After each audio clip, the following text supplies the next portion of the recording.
What's going on, everybody, and welcome back to the channel. I have a track day coming up, so it's time to get the RTR Spec 5 ready for the track.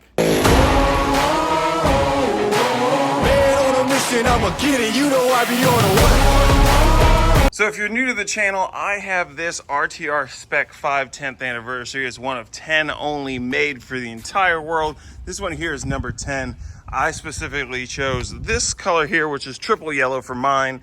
It's the only one in this color. And we have a track day coming up on Friday. I'm gonna be doing what's called Edge Addicts at COTA, Circuit of the Americas in Austin, where we are gonna be doing the beginner's class. So we're gonna have two 30-minute sessions on track in the evening on Friday, but I need to get some things tightened up on the car. One being a cracked chin. So if we look right here, we got a pretty good chunk missing from somebody else driving my car and not really taking care of it the way that it should have been. So we need to fix this. I don't really want to buy a new chin considering we're taking this to the track. I'm sure nothing is gonna happen on track, but we just don't want to put the money into a brand new one. But I do have a solution for that. Here in the mess that we have in the garage, we have a backup chin. This is actually an RTR chin as well. So you're wondering, why do I have this backup chin? Well, if you look right here, we got a wee bit of damage. This was from a dealer here in Houston when we had the Series 1 program going on. I was out there doing a visit and they told me, hey, we have a chin here that showed up damaged. There was some FedEx damage or UPS, I can't remember where.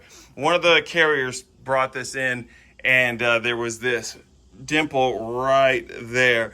So what I want to do is see if maybe we can heat this up, press it down a little bit, and then what we're going to do is go ahead and spray the yellow on here and come back later and do the black. So let's see what we can do first about getting that out. I feel like every time I start to get this garage reasonably clean, I go and mess it up again, because you can see like this whole work area is nasty, and that's because I've been doing some updates inside the house. And I mean, you get busy, you start working a little fast and things don't start going back where they need to. That's why you're supposed to clean as you go. That's one thing I've always said when I was managing stuff, but you know, it's a do as I say, not as I do kind of thing. So I have my heat gun right here we're gonna use to heat up the surface. And then I have this repair kit from Gear Wrench that I'm gonna try and use this to mold the plastic down where it needs to be and not burn my hand. So we'll see how this turns out.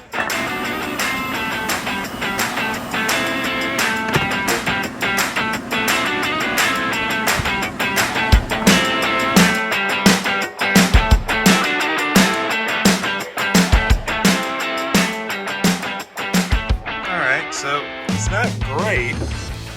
It's a little warm still, but gonna drop everything here.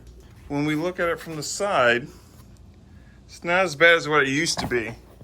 I'm sure with a little bit more prep, we could get that taken care of. We can see there's still a little bit more pitting in here, or where the dimple used to be right down in there. So we could probably work all that out, but we just need it to be cosmetically okay. So what we'll do now is we'll go ahead and paint the whole front face of this yellow. Just went ahead and laid a quick layer of yellow down. We'll let this dry for a little bit. I mean, it's Texas, so it's like 102 outside right now, so it shouldn't take too long.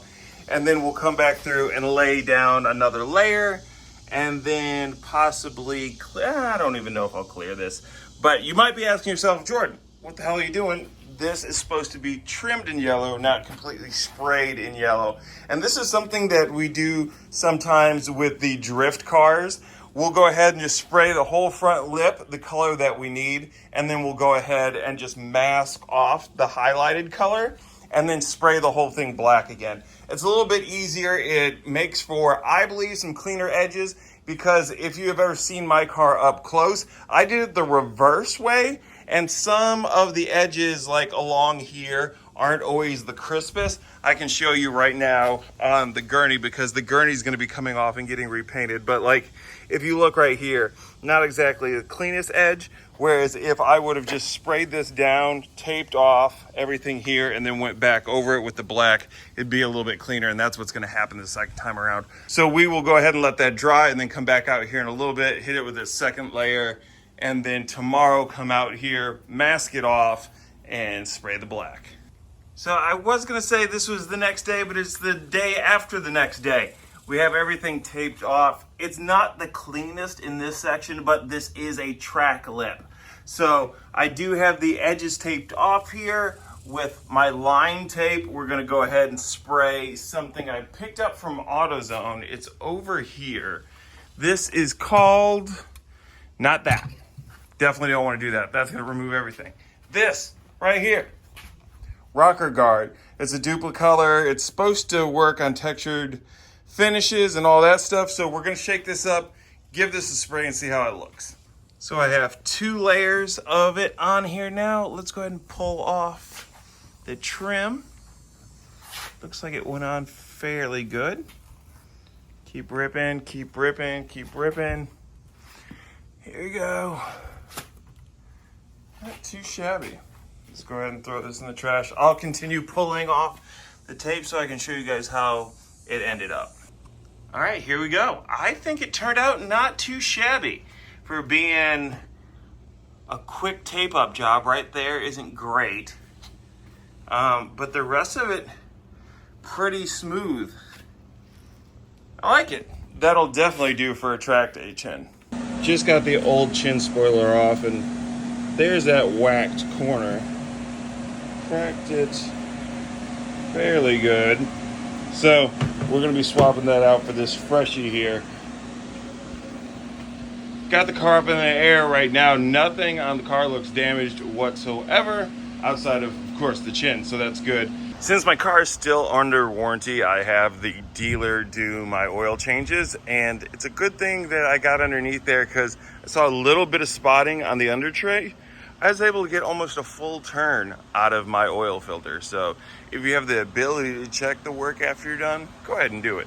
There's a rattling coming from my exhaust. I ride fairly low. It may not look like it right now, but I ride fairly low because that's how I choose to roll. Don't judge me, bruh. Don't you judge me. Come on, put your back into it. Before I turned on the camera, he was all giggles and like talking about his favorite Taylor Swift song. And the minute I put the camera in his face, he's all like trying to be all hard and stuff. Like, dude, it's okay to be vulnerable. It's okay. What are you, scared of a couple tons? Nah, just make sure that those are the Harbor Freight jack stands because I want to make sure they hold up. Yeah, no problem. Is it where it needs to be? Yeah. Okay. Is the other side where it needs to be? Don't look again. Jesus. I felt it.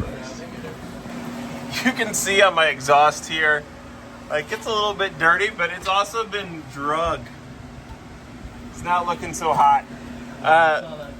The reason why we're doing this and why we're hearing this sound is I was driving through a gas station and the little areas where they put the gas into the station itself, like the little portholes or whatever you call them. I'm at a loss for words. I'm going to sound stupid. It's okay. YouTube will tear me up either way. I hit that. It made a horrible sound, and then then we got the rattling coming from the exhaust. So we need to figure out what it is.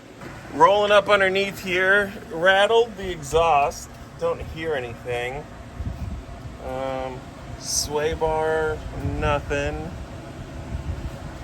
Hangers seem to be okay. Dude, I don't know what's causing the rattling. But there's a clear rattling when we drive this thing now, and I don't like it. Check the valves, see if the valves look like they're okay. Yeah, I think it looks alright. Don't look like that's hitting anything. I don't know, bruh. It's clear there's like a rattling sound under acceleration now. Even whenever you're idling, you can hear it. Oh, you can hear it when it idles too? Bit, yeah. You want to turn it on and then just see? I guess we're gonna have to. Go ahead and turn it on, let's see if we can hear it.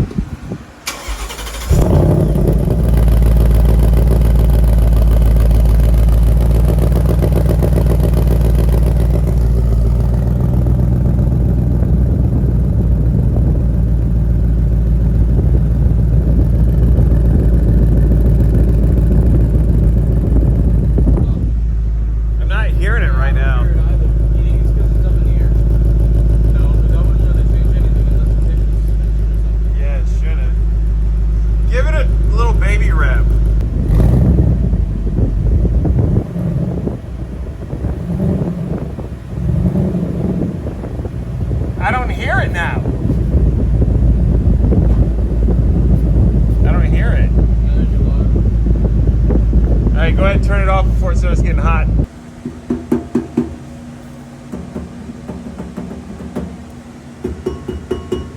Nothing?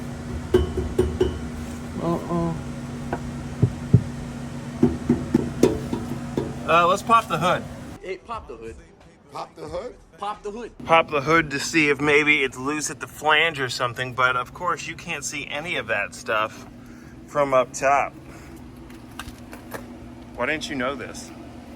Not my car. You're the experienced Mustang expert.